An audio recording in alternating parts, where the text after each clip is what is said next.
구독자 여러분 안녕하세요. 오늘은 시청자로부터 제보를 받은 사연을 전해드리려고 합니다. 원활한 내용 전달을 위해 약간의 각색이 들어갔음을 미리 알려드리며 사연자를 위해서 구독자 여러분들의 아낌없는 조언을 부탁드려요. 그럼 오늘의 사연 시작하겠습니다. 너무나도 속이 꽉 막히고 답답한 마음에 이렇게 사연까지 보내게 되었습니다. 이야기 들으시는 분들이 객관적으로 판단하실 수 있도록 최대한 담백하게 감정을 자제하며 써보려고요. 저희는 결혼 13년차 부부이고 제가 지난 가을에 여성암 2기 진단을 받은 뒤 수술까지 마쳤습니다.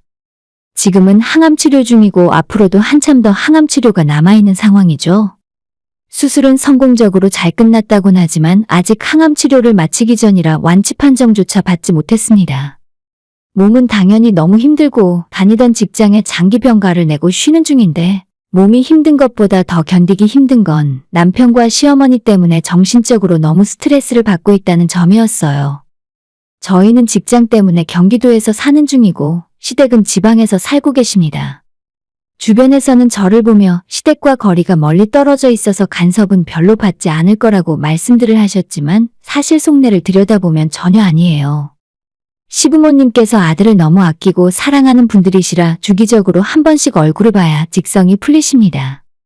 저희가 직장 스케줄이 바쁘고 주말엔 아이 학원 때문에 시댁 내려가기 힘들다고 말씀을 드리면 전혀 상관없다면서 자기들이 올라오면 된다고 말씀하시는 분들이에요. 실제로 시어머니는 한 달에 한 번 정도는 저희 집으로 올라오시는데 매번 이틀에서 길면 5일 정도를 저희 집에서 머물다 가십니다. 아버님은 장사를 하시기 때문에 어머님처럼 매번 올라오진 못하더라도 1년에 2번, 3번은 어머님이 오실 때 같이 따라서 올라오세요. 시부모님 올라오시면 하나부터 10까지 다 신경을 써야 하고 정말 잘해드려봤자 겨우 본전입니다. 조금이라도 대접이 소홀하다고 느끼거나 마음에 들지 않으면 바로 잔소리 불호령이 떨어지고 심하면 저희 남편을 붙들고 며느리가 무시한다며 눈물까지 흘리세요. 그러면 남편은 겨우 며칠 시부모님 와 계실 때 그거 비위 하나 못 맞추냐며 저를 탓하고 부부싸움으로 이어지곤 했습니다. 남편이 그렇게 좋은 사람은 아니지만 그나마 시부모님이라도 없으면 싸울 일이라도 없으련만 결혼생활 13년이 그리 순탄하진 못했어요. 처음엔 맞춰가는 중이라서 그런가 보다 하면서 살다가 아이 태어난 뒤로는 우리 아이를 위해서라도 절대 이혼만큼은 안 된다는 생각으로 참으면서 살았죠.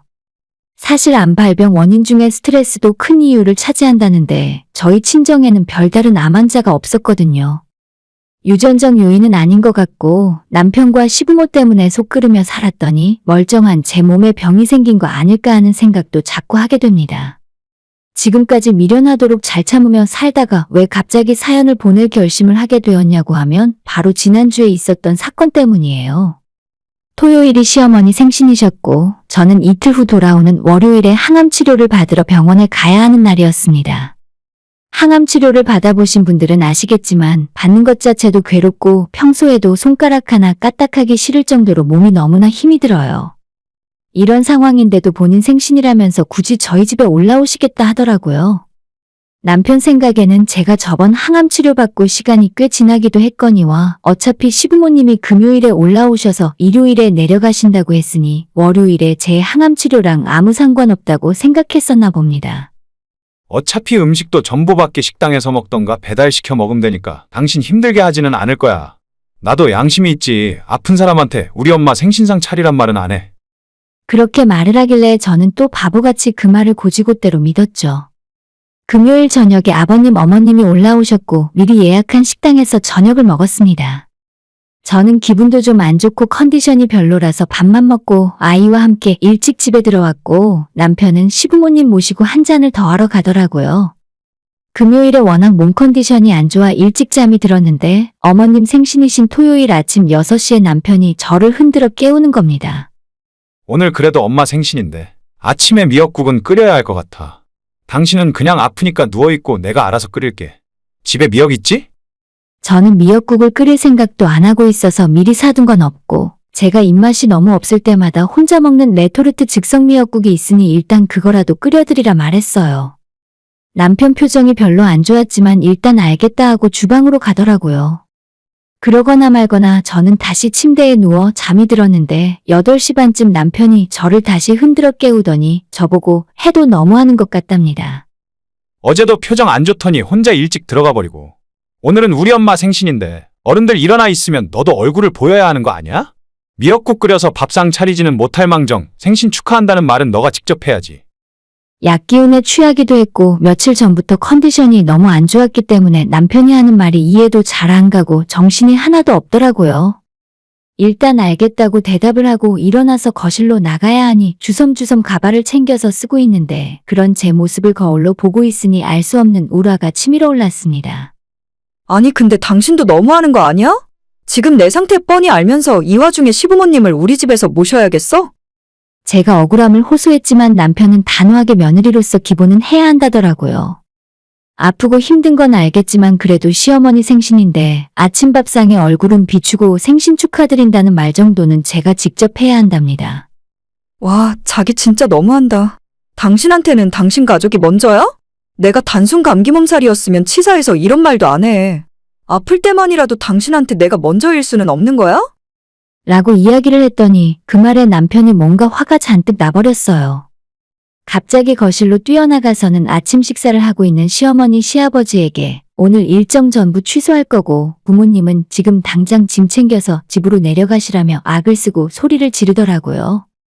어머님께서 이게 무슨 소리냐고 놀라서 물으니 아픈 며느리가 불편해서 못 견디겠다고 하니까 당장 짐 챙겨서 댁으로 내려가시랍니다. 어차피 며느리한테 생일 축하 받기도 글렀는데 여기 더 계셔서 뭐해. 자기 몸이 너무 아프고 힘들어서 그냥 다 사라졌으면 좋겠대. 우리 엄마 아빠 그런 취급받게 하고 싶지도 않고 이번에는 좀 일찍 내려가세요. 마치 제가 시부모를 쫓아내려고 하는 것처럼 이야기를 하는 바람에 남편에 이어 시부모님까지 저한테 화가 잔뜩 나셨습니다. 얘 이게 무슨 소리니? 우리 아들이 하는 말이 대체 뭔 소리야? 방에 있지 말고 나와서 네 입으로 직접 이야기를 해봐라. 저를 완전 죄인으로 만들고 세 사람이 몰아세우려고 하길래 그냥 안방문을 걸어 잠그고 밖에 나가지도 않았어요. 안 그래도 컨디션이 바닥인데 여기서 험한 일까지 겪으면 쓰러질 것 같았습니다. 한참 뒤에 세 사람이 집을 나가는 소리가 들렸고 저녁 시간이 다 되어서야 남편이 자기 혼자 집으로 들어왔어요. 시부모님 모시고 점심 식사까지 대접한 뒤에 백화점 가서 선물 하나씩 사드리고 내려가시는 것까지 보고 돌아온 거라고 합니다. 집에 오자마자 저보고 한다는 소리가 아무리 몸이 안 좋아도 집안에 어른이 계신데 그런 태도가 맞냐고 묻더라고요. 너가 잘못한 게 뭔지는 알긴 아니? 기분이 태도가 되면 안 된다는 말도 있잖아. 너 이런 식이면 내가 앞으로 너랑 같이 못 살아. 빨리 우리 엄마한테 전화해서 사과드려.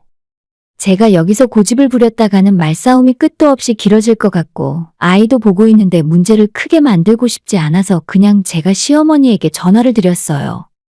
아침에 너무 몸이 안 좋아서 예민하게 굴었다. 그 부분이 너무 죄송하다. 다음에 컨디션 좋을 때 올라오시면 잘해드리겠다 말씀드리고 다행히 상황은 거기에서 잘 마무리되었습니다.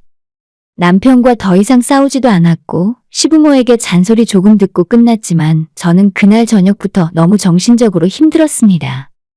남편은 제가 큰 실수를 한 거라고 자꾸 강조하는데 진짜 제가 잘못한 건지 모르겠습니다. 몸이 아프기 전까지는 아무리 시부모들이 며칠 동안 집에 머무른다 하더라도 매번 출근 준비하면서 시부모님 아침밥상까지 챙겨드렸고 계시는 동안 최대한 잘해드리려고 노력 많이 했어요. 그런데 제가 이번만큼은 몸이 너무 아파서 힘들다고 하는데도 굳이 집으로 찾아오시고 대접 똑바로 못했다고 욕을 먹는 이 상황을 이해할 수가 없습니다. 남편은 제가 꾀병을 부리면서 며느리 할 도리를 일부러 안 했다고 생각하는 것 같아요. 조금 서럽기도 하고 억울한 마음이 많았지만 안 그래도 힘든데 싸우고 기분 상하는 것도 싫어서 아무 말 없이 조용한 주말을 보냈습니다. 토요일은 물론이고 일요일까지 계속 기분이 좋지 않더라고요. 최악의 주말을 보내고 나서 월요일에 항암 치료를 받기 위해 병원을 찾았는데 제가 항암을 시작하고 나서 지금이 거의 최악의 몸 상태라고 하셨어요. 면역 수치가 완전 바닥이고 다른 것도 정상이 아니라서 지금 이 상태로는 도저히 항암을 진행할 수 없고 백혈구를 촉진하는 주사를 맞고 돌아왔습니다. 저를 담당하시는 교수님께서 최근 들어 몸이 너무 아프거나 스트레스 많이 받는 힘든 일이 있었냐고 물어보시는데 정말 할 말이 없었습니다. 2주 전에 검사했을 때랑 비교해서 백혈구 수치가 반에 반토막도 안 되게 줄었답니다. 의사 선생님께 그 말을 듣고 나니 내가 너무 미련하고 한심하고 이 와중에서도 며느리 노릇 못한다고 욕먹은 게 떠올라서 눈물이 왈칵 터져 나왔어요. 혼자 병원복도 벤치에 쭈그리고 앉아서 한참을 울다가 이렇게 살다가는 제명까지 못 살 것 같아 이혼을 해야겠다고 결심을 하게 되었습니다. 아이 낳고 난 뒤로는 절대 이혼만은 하지 않으려고 생각했는데 처음으로 남편과 살고 싶지 않아졌어요. 일을 신중하게 하고 싶어서 병원에서 돌아온 뒤로 이틀 동안 혼자 많은 생각을 하게 되었고 결국에는 남편에게 당신이랑 이혼하겠다 말을 꺼냈습니다. 남편은 처음엔 당황하는 기색이 역력해서 몸도 성치 않은 사람이 왜 이혼을 하자고 하는 거냐며 며칠 전에 그 일 때문이라면 이미 다 끝난 일이라 하더라고요. 처음엔 저를 달래는 것 같더니 제가 이미 이혼을 결심했고 마음이 변하지 않을 거라고 대답을 하자 그 뒤로는 협박조로 말투가 변했습니다. 이혼하고 싶으면 너 맘대로 해봐. 대신 아픈 엄마한테 우리 아이 보낼 수 없으니까 애는 내가 키울 거야. 그리고 재산 분할도 못 해줘. 받아내고 싶으면 너 능력껏 알아서 가져가. 지금 살고 있는 이 집을 살 때 제가 모아놓은 돈이 5천만 원 들어갔고 8년 동안 남편이랑 같이 대출금을 갚아나가는 중이거든요. 자기가 아이 키울 거니까 집도 절대 못 주고 재산도 못 준다며 남편이 벅벅 우기기 시작했습니다. 그러면 제가 겁을 먹고 이혼하겠다는 말을 철회할 줄 알았나 봐요. 바로 다음날 저는 이혼을 전문으로 하는 변호사를 찾았고 긴 시간의 상담 끝에 남편에게 소송을 걸기로 마음을 정했습니다.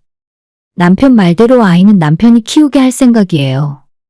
나중에 제가 몸 상태라도 좋아지면 모를까. 지금으로서는 제 몸 하나 건사하기 힘든데 남편이 시어머니를 데려다 아이 뒷바라지를 시키던 그게 저랑 있는 것보다는 나을 것 같아서 일단은 양육권은 포기할 생각을 하고 있습니다. 재산 분할은 남편이 절대 한 푼도 나눠줄 수 없다고 말하고 있지만 법으로 가면 그렇게는 될 수 없다고 하네요. 제가 결혼 생활 내내 집에서 놀고 먹고 아무것도 하지 않은 것이 아니라 같이 맞벌이하면서 대출금도 갚았고 처음 집을 살 때 제 돈을 합친 통장이체 내역도 있기 때문에 남편이 뻔뻔하게 안면몰수할 수는 없을 것 같아요. 눈앞이 캄캄하고 한치 앞을 몰라 답답한 마음이었는데 변호사님과 상담을 받아보며 조금씩 저도 삶에 희망이 생기는 기분입니다. 일단 지금은 친정으로 돌아와서 쉬고 있어요. 집에는 시어머니가 올라와 있고 남편과 아이 뒷바라지를 해주고 있는 걸로 알고 있습니다. 남편과 거리를 두고 친정에서 편하게 쉬기 시작한 뒤로 몸이 많이 좋아지는 기분이에요. 당장은 어쩔 수 없이 이런 식으로 이혼을 하게 되더라도 나중에 제가 항암 치료도 성공적으로 끝나고 다시 회사에 복직할 수 있게 되면 그때는 아이를 제가 데려다가 키우고 싶은 바람이 있습니다. 남편이나 시부모에게 병간 후 뒷바라지를 바란 적은 한 번도 없어요. TV 드라마에서 봤던 다른 남편들처럼 제가 치료를 위해 머리를 밀었을 때 같이 아픔을 공감해주고 저와 같이 머리를 밀어주길 바라지도 않았습니다. 그럴 사람도 아니고 그런다고 제가 기분이 좋아지지도 않았을 것 같아요. 하지만 며칠째 컨디션이 안 좋아서 누워만 있는 아내에게 시어머니 생신 미역국 안 끓여줬다고 화를 내는 건 사람이 할 짓이 맞나 싶습니다. 만약 반대로 남편이 암에 걸렸다면 제가 불편함 없도록 병간 후 수발 다 들어줬을 것 같아요. 그게 부부라 생각하고 서로가 서로를 가장 위해줘야 하는 거 아닌가요? 최소한의 신뢰도 없는데 어떻게 이런 사람과 평생을 함께하면서 살 수 있겠습니까? 일단 스트레스가 제 병의 원인인 것 같으니 스트레스를 주는 사람들에게서 당분간 멀어져야 할 것 같아요. 이게 제가 이기적이고 잘못을 하고 있는 건지 남편과 시부모들이 너무한 건지 많은 사람들이 사연을 듣고 판단을 내려주셨으면 좋겠습니다.